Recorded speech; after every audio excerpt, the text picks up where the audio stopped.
Alrighty, hello. Welcome to another episode of Honest Nonsense. Let's get to it. So over the weekend in Portland, Oregon, there was another right-wing march and a counter-protest or counter-march. But let's talk a little bit about the right-wing, because the other one's Antifa, meaning anti-fascist, so so it doesn't need to be talked about.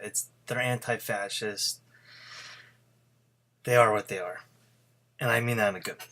They're anti-fascist. Used to be a good thing, not anymore. People like to bitch about them for some reason. But the groups that were there, the two main groups that did this protest or march or whatever from the right is the Patriot Prayer and Proud Boys. So let's just do a little bit of a... Joey Gibson is the founder of Patriot Prayer. And here's something from the Southern Poverty Law Center. Over the course of his relatively brief activist career, Gibson's patriot/militia movement-oriented organization has walked an ambiguous line in terms of the free speech he claimed to be defending from the violence of the extreme left. As a result, in addition to the masked black bloc Antifa opposition drawn to the events, a number of outright neo-Nazi skinheads, white nationalists, and other far-right extremists have come out and participated as well. This reached the head of, these Nazis and skinheads and stuff happened when they, Gibson held a rally in downtown Portland less than a week after an alt-right influenced man slashed two people to death on commuter train in the city. So, in June of 2017, these two, I think one was like a Muslim girl, another one was like a Chinese girl or something, and this white nationalist was threatening them and was probably going to kill them, but a couple people intervened and two of them got killed. He killed two people, and then another person got wounded. And this guy, journalist Corey Pine, covering these events, past rallies and protests and shit, has seen it before and knew that this guy was going to do something because he's a fucking crazy piece of shit. So Gibson holding a rally in downtown Portland right after that, it's just way to go, buddy, piece of shit. Oh, but it's good news. Joey Gibson is running for a Senate seat in Washington. He lives in Vancouver, Washington. Another group that was there, Proud Boys. This being the Proud Boys is started by Gavin McGinnis. Oh my God, fuck that guy. But this is the Pacific Northwest Proud Boys. And Antifa has a website that just dunks on them. And so let's go through it a little bit. They say they're not fascist, but shockingly, when the Proud Boys hold rallies, fascists just kind of find themselves there, just like a moth finding a bug light. They're bigoted white nationalists. They're Western chauvinists. They call themselves that. They're misogynists. Take, for example, one guy tweeted out, LMFAO, call me out all you want, but I'll tell you this, put a female in front of me with a mask on and pepper spray to attack me. I will treat her, him, or whatever the hell they identify as a threat. I respect freedom of speech and I will defend it even when I'm standing in the face of danger. So, yeah, I'll punch a woman. Alright, good job, buddy.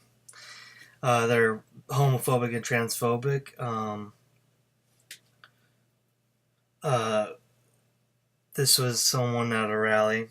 A Patriot Prayer member addressed the crowd across from a Starbucks. Let's show these faggots what we're made of. Put smiles on our faces as we walk through the city because it's our city. Moments later, there was punches were thrown in a parking garage nearby. Someone posted a picture with writing. It was a chick with a gun in her front, like on her, in her tucked in her pants, in front of her pussy, like a Tommy Lawrence. Like, don't let that fire off, because that's gonna suck. And then someone tweeted with that picture of the chick with the gun, a bulge in a conservative girl's pants is a gun. A bulge in a liberal girl's pants means she's probably a dude. Okay, buddy.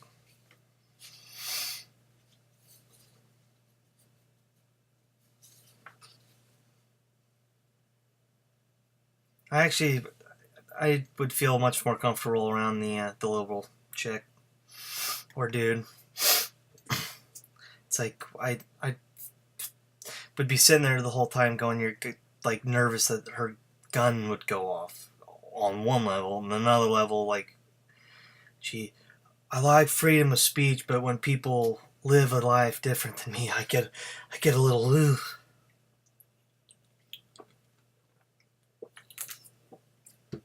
get a little scared. They're racist. Proud Boys Pacific Northwest shows a picture of someone tweeted this picture, and it's a dam. And on the dam, it implies that the dam is Christianity, and that dam is protecting a village, which implies you. And then there's water that's starting to crack the dam, and that water breaking the dam is Islamism, because they are these people that think that Islam is taking over the Western world and taking over America. Like, Jesus Christ. It's why these groups prove that when they bitch about free speech, they're not actually bitching about free speech. They're bitching about not being able to just be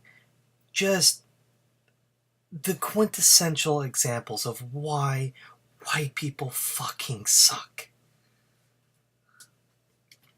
Like, take this for example.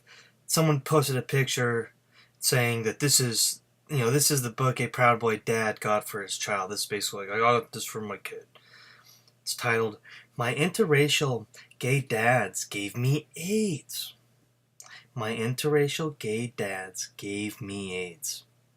Oh, and the book is the winner of not only of the homophobic racism, but there's some anti-Semitism too. And the book is the winner of the Goldstein Books of Gayum Award. All right. They deliberately attack. Oh, here's a good thing, but here's what's really good about them. They deliberately attack anti-fascist activists. There's a picture of Proud Boy Donovan Flippo and white nationalist Alan Puckett assault an activist they have cornered in a parking garage. Proud Boy Caleb Stevens posted a tweet bragging that he beat the shit out of somebody. So on top of all of their shit, they're racist. Or they're the racist. On top of their racism, misogyny, homophobia, transphobia, all that kind of shit, they're also violent. Okay, so fuck these people, and they don't actually want. They talk about they want free exchange of ideas and all that bullshit, and they don't. They want to fucking punch people. The founder of like I said earlier, the founder of the Proud Boys, Gavin McInnes. And you know what? You're responsible for these people. You are the reason these people do these things, Gavin. You are. The shit you say has consequences. That's why, like, I'm not a big, like, there's times where political correctness goes too far, but, like, it has to be, like, it's not, God. Your words will have consequences, and it's like Donald Trump continuously saying that the press is the enemy. His insane followers, someone is going to fucking shoot somebody.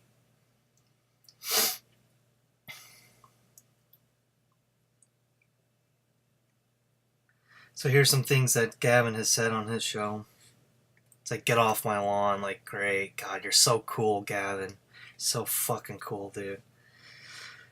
We brought roads and infrastructure to India, and they are still using them as toilets.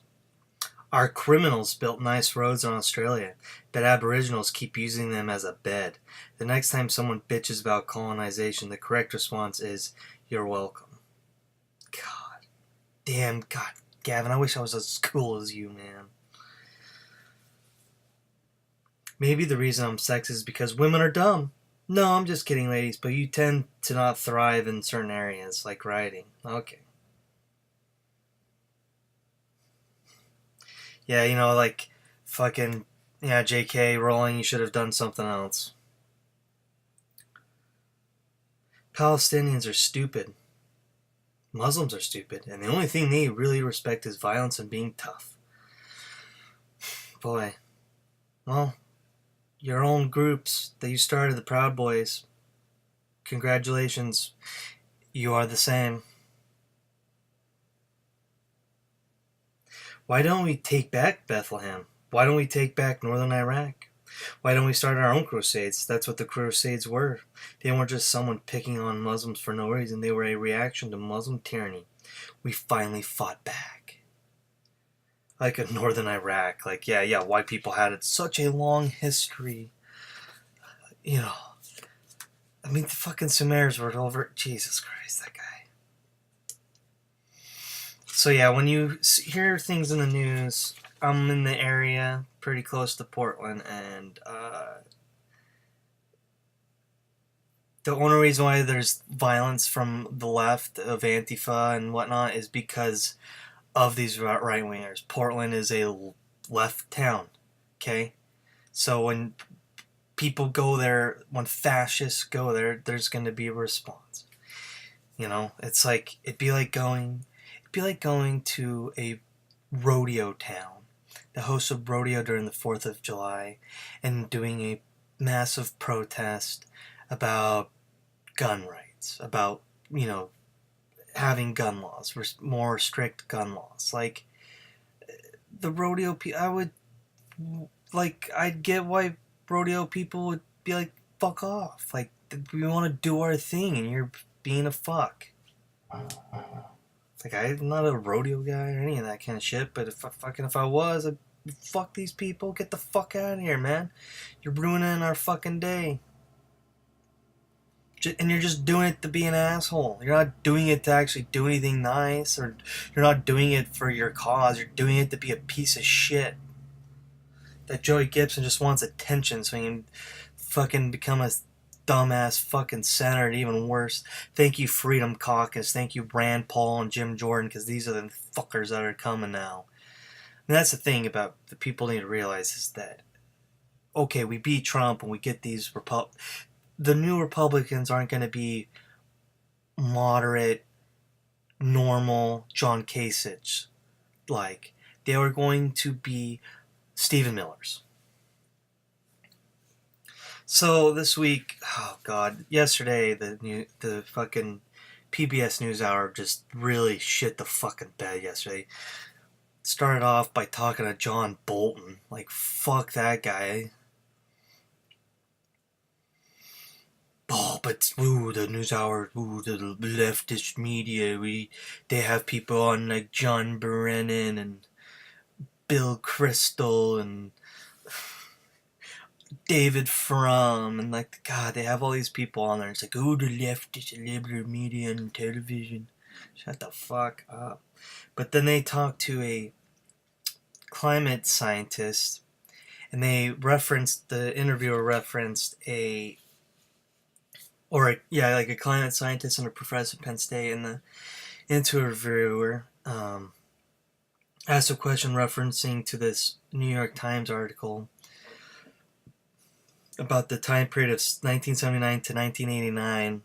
The person the article argues that we had a chance and we fucked it up because of human nature, and a bunch of scientists immediately just shut that down, and I'm going to talk about that article more in a second. But the interviewer reference that article as though there weren't climate scientists that have bitched about it.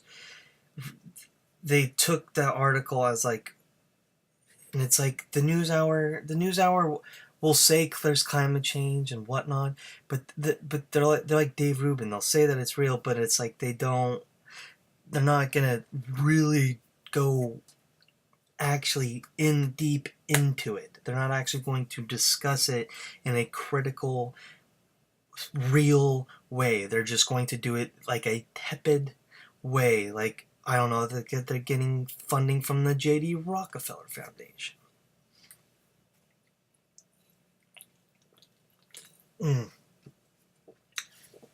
Water. So, let's discuss this article.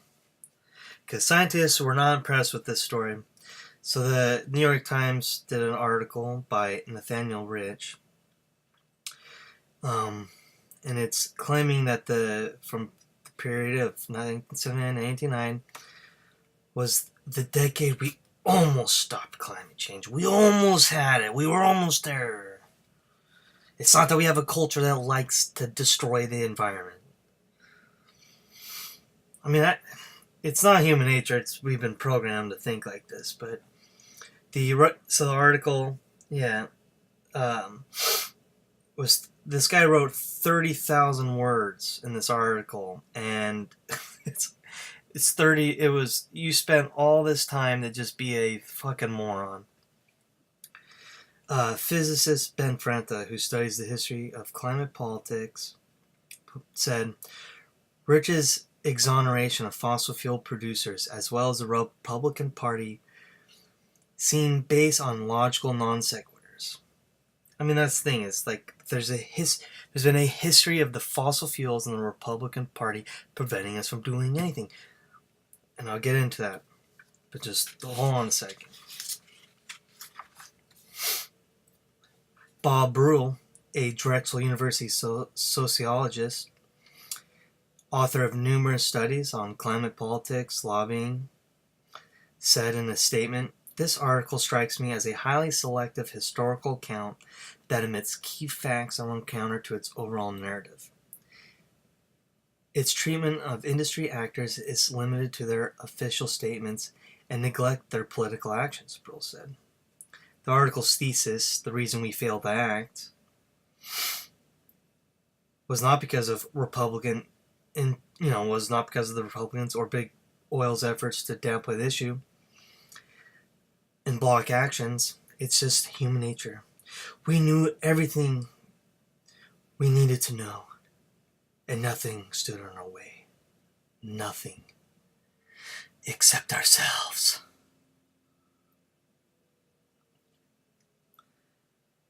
That claim, "why didn't we act," is a common boogeyman, and the common boogeyman is the fossil fuel industry. But the fossil fuel industry didn't start going big on campaigns against climate science and stuff until like after this time period that the guy talks about. I mean, because if you take during the 80s and the 70s and 80s, oil companies like Exxon and Shell were doing things to understand they were doing research into trying to understand the scope of their crisis and to grapple with possible solutions. So think about as the end. So this, like Exxon knew as early as 1977 what their product was causing. And how it was impacting the atmosphere. In 1982, their own scientists confirmed that they were causing global warming. And just 1 year later, in 1983, Exxon cut its climate research from 900,000 to 150,000. And it was the program of looking into how they're impacting the environment was ended by the end of the 1980s. And then after that, after ending their research, Exxon became one of the largest funders of climate science disinformation. And you know, it's like this guy saying what stood in our way is human nature, and then we could have gotten together, this and that. We actually didn't get together. 1992 was the first time that actually people got together to try and do anything, so his time period doesn't make any sense. And furthermore, in 2015, so not only did he get that wrong about when we actually started to actually do collective things to deal with climate change, he neglected to talk about the Republican Party or fossil fuel industries trying to do anything. We're trying to stop climate scientists. Oh, I'm stretching and yawning. Oh. You know what they were doing, and a perfect example would be the Paris Climate Agreement. Here we have countries getting together to make a deal to do something, and here comes Donald Trump to just end it. And so it's not human nature, it's fucking Republicans' nature. But I'm sorry for sounding partisan, but just facts are facts, and so you have to live with those. So let me do something. Here's a little bipartisan thing. A bipartisan group of 6 senators is demanding that Google CEO Sundar Pichai explain the company's plan to launch a censored version of its search engine in China. Since spring 2017, the internet giant has been developing a censored Android search app to launch in the country as part of a secretive project codenamed Dragonfly, The Intercept revealed on Wednesday. The app would manipulate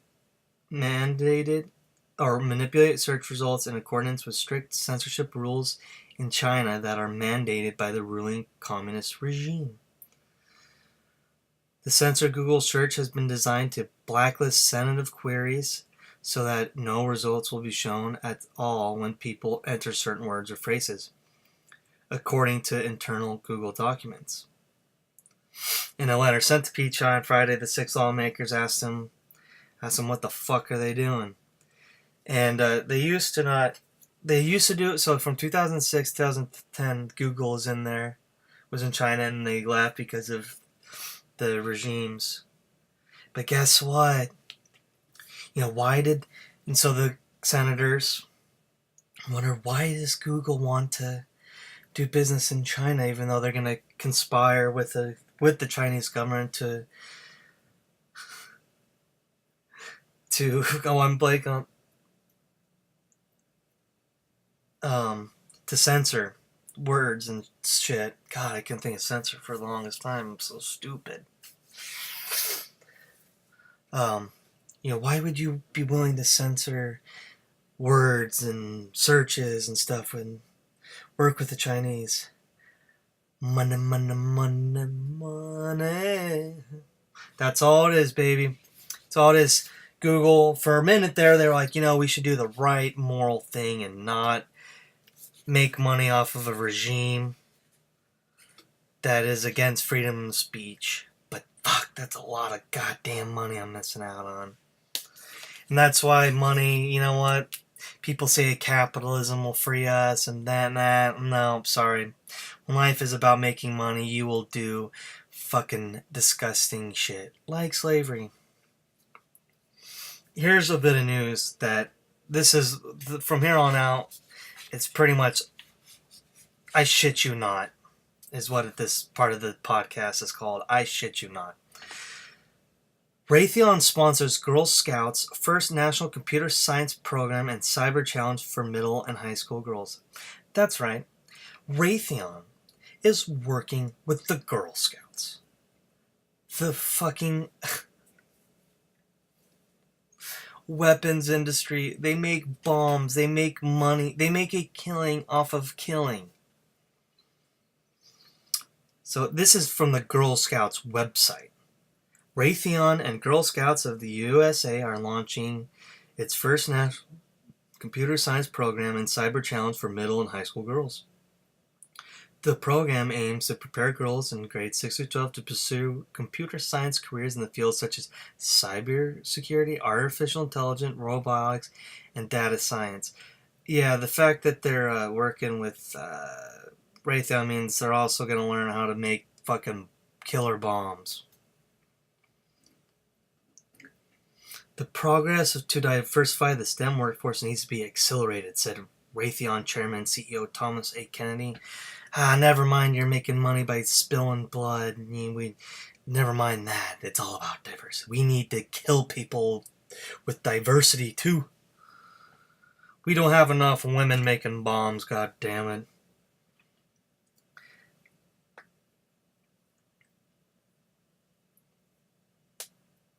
I mean, it's crazy. That's such a, and that's identity I mean, Raytheon and them are using identity politics, and it's like, when we use identity politics, it's like, why does a Walmart male make $15 an hour and a female Walmart employee make $11 an hour, even though they're doing the same job? That's identity politics. But that's who gives a shit? That's a good identity politics. This identity politics is insane. Raytheon makes money off of killing one. And here's an example. So aircraft from the Saudi-led coalition bombed a community hall in Sana'a, Yemen's capital. Thousands of people had gathered for a funeral of Sheikh Ali al-Rawishan, the father of the rebel-appointed interior minister. The aircraft struck the hall 4 times, killing more than 140 people and wounding another 525. One local health official described the aftermath as a lake of blood. Multiple bomb fragments at the scene appear to confirm the use of American-produced Mk-82 guided bombs. One fragment, posted in a picture on the Facebook page of a prominent Yemeni lawyer, says, for use on Mk-82 FIN guided bomb. The Mk-82 is a 500-pound explosive weapon manufactured in the United States. The code 96214 indicates that the bomb was produced by Raytheon, the 3rd largest defense contractor in the United States. And that is who the Girl Scouts are in cahoots with.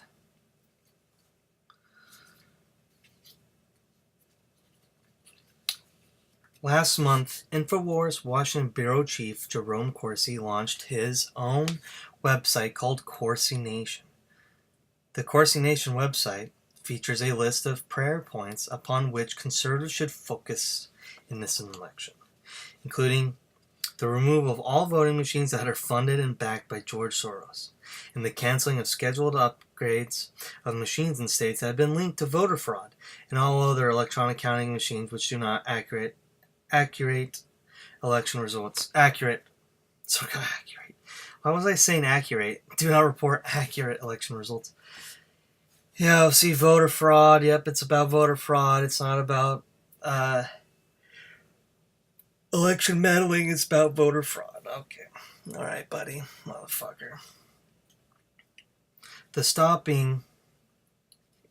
Another bulletin point, stopping of the interference of financiers, financial institutions, and individuals such as George Soros and others who are funding groups.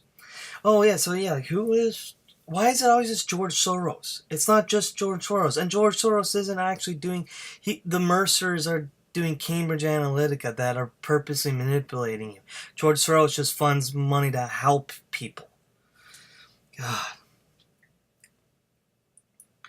The appropriate, immediate, and effective legal and legislative measures are required to stop the shadow banning, content deletion, censoring, and silencing of news and truth on all news and broadcast outlets, on television, radio, digital, and print, as well as social media such as Twitter, Facebook, YouTube, Reddit, and others. So he says that. How about this? The silencing of the constant hatred and animosity towards President Donald Trump. Oh, I thought you were... content deletion, shadow banning. We're against that, but I'm for it. Towards President Trump, his supporters, and those candidates who stand for God's will in their platforms, campaigns, and actions. Oh, so anybody who criticizes someone who's running criticizing any candidate who stands for God's will, they need to be silenced. Jesus, fuck you.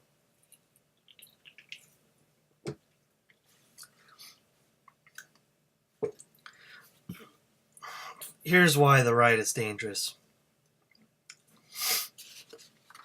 And this is what they're really about. Austin Roos, the leader of a religious right group that fights LGBTQ rights and access to abortion at the United Nations, devoted an article in this week's Friday Facts to praise Hungary's strongman President Viktor Orban, who has been actively dismantling democratic checks and balances and silencing his critics in media and civil society. Roos, who has a track record of embracing the world's most repressive regimes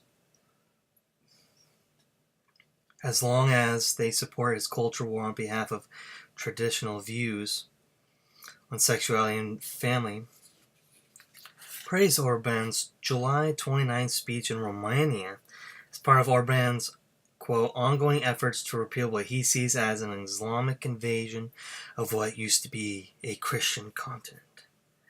In that speech, Orban said that Europe, once a great civilization, is in decline because it has rejected its Christian foundation.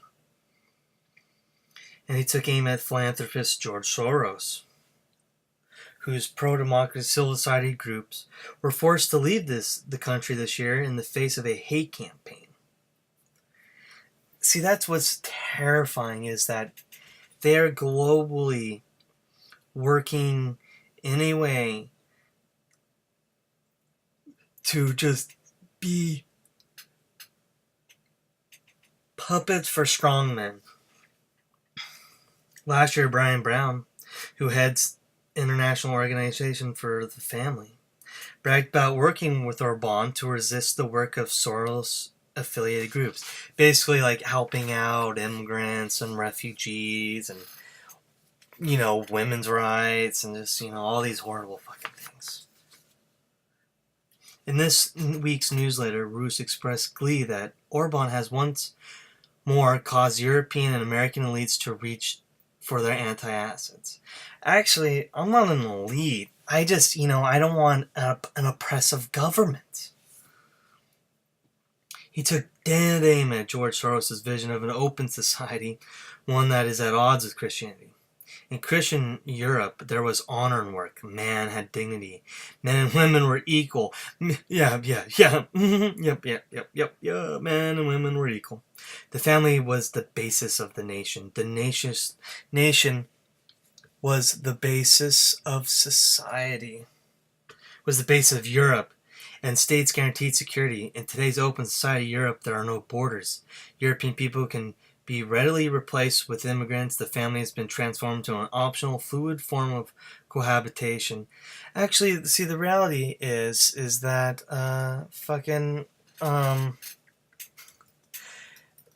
when people don't have fucking money, it's kind of hard to have a family, and then that's when there's divorces, and it's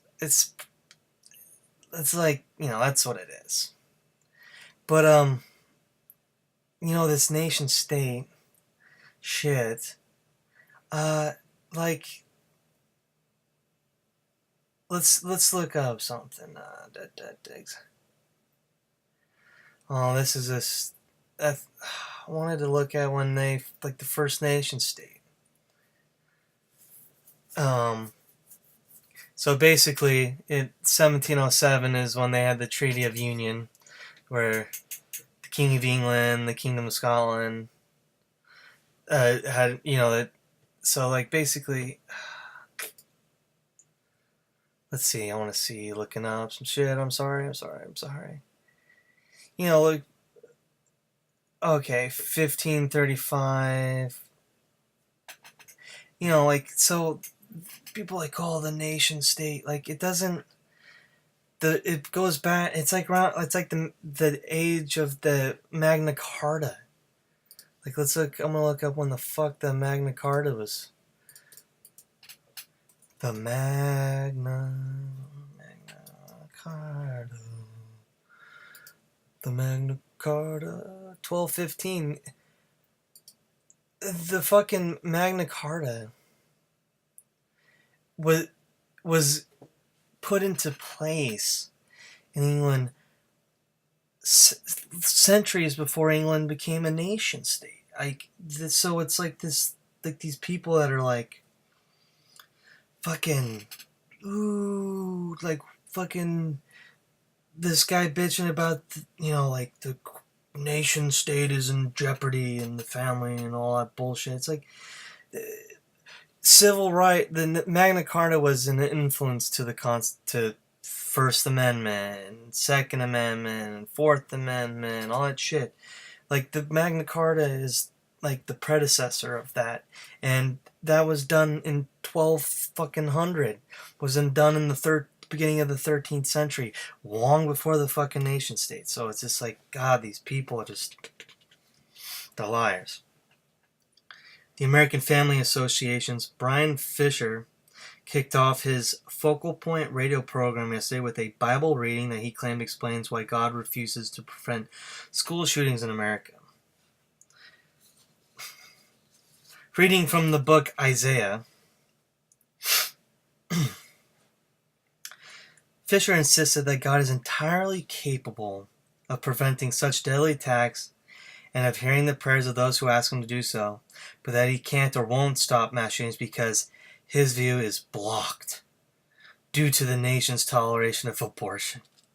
We have these school shootings at Sandy Hook and other places, and what we need to realize, Fisher said, is look, if you have a culture, you have a nation that spends 60 years telling God to get lost, then we should not be surprised when he's not around when we want him to be. Now, what we have done to create this separation between us and a God, whose ear can hear and whose arm can save, but he doesn't, Fisher asked, as he read again from Isaiah. Your hands are defiled with blood, he says, and your fingers with iniquity. So when we hold up our hands in prayer, you know what God sees when the people of our nation lift their hands to God in prayer? He sees the blood of 60 million innocent babies defile our hands and dripping off our fingers. So he can't hear. He can't see. His view is blocked by the blood, the shed blood of the innocents. He doesn't give a fuck about innocent people, dude. I'm sure you're like, oh yeah, you're so like, I care about babies, but like if they're born into like poverty, like and they're, like food programs, like no, nope. So people like to say Daniel Day-Lewis is like the greatest actor of all time. He's the genius of our time in acting. No. I love Daniel Day-Lewis, especially The Butcher. The Butcher is probably the best, by far one of my favorite movie characters, and is probably ranked as one of the best movie characters of all time by movie critics and shit. But my personal vote for the genius of our time is Sacha Baron Cohen. And the shit he's been able to fucking do with fucking so many people that do, like, getting that Georgia guy to yell out the N-word and then pull his pants down and fucking, that's like, he thinks that would work against a fucking ISIS guy, and like, oh my god, dude. Sarah Palin, and getting the guns people to say that, getting gun people to say like, we're gonna have first graders, we're gonna have first grenaders. But in Cohen's latest fucking last episode, he had a segment where he was a Finland YouTuber.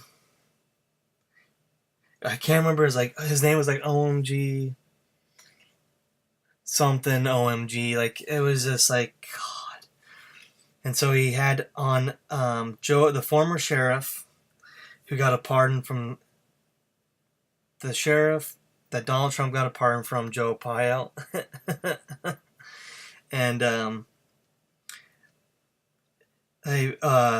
After warming a party up with talk about stockpiling guns for the upcoming race war, he eventually got a Pryor to say he'd probably accept oral sex from President Trump. I might have to say yes, Pryor responded when asked if he would accept an amazing blowjob from Trump. Pryor had earlier admitted to being duped by Cohen back in July after he saw that arch conservatives like Dick Cheney were also failed. I started thinking, wait a minute, this could be the interview I had to, Pryor said. I was just kind of mad at myself. Unfortunately enough for the aged former sheriff, half joking about throwing immigrants into your concentration camp means you should be dogged by comedians and far worse until the end of your days. Sorry, I don't make the rules. That's how a Splinter article ended. And oh my god, for someone to get someone like George Opile, like, thank you, Sacha Baron Cohen. Thank you. Fucking hilarious and awesome. Because fuck these people, man. This is what I'm gonna end with, man. Colin Kaepernick, not in the league anymore. Other players getting shit. And everyone's like, oh, don't do it. Even though they said they were doing it for the police violence. Which, thank you, Randy Moss, for having that tie at your Hall of Fame speech where you had the list of names of people who have been murdered by the police unnecessarily.